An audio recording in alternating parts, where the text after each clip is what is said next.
Hi everyone, in front of me I've got Realme C11 2021 and let me share with you how to change the wallpaper on this device. So first of all we have to enter the settings and now let's tap on the display. Here we have to enter the wallpaper and as you can see here we've got two different albums from which we can choose the wallpaper from.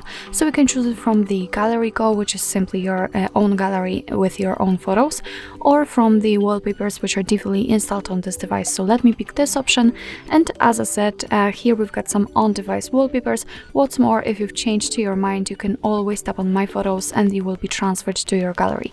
So let me enter the on-device wallpapers and as you can see here we've got some options from which we can choose. So all you have to do in order to check the preview is to simply tap on it.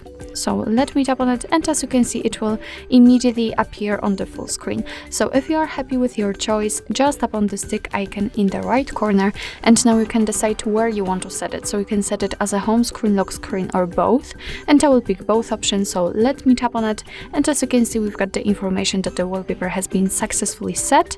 So let's go back and check and as you can see it immediately appears on the home page. Let's check the lock screen also and the same situation, it is visible right here. So actually this is it. This is how to change the wallpaper in your Realme C11 2021. Thank you so much for watching. I hope that this video was helpful and if it was, please hit the subscribe button and leave the thumbs up.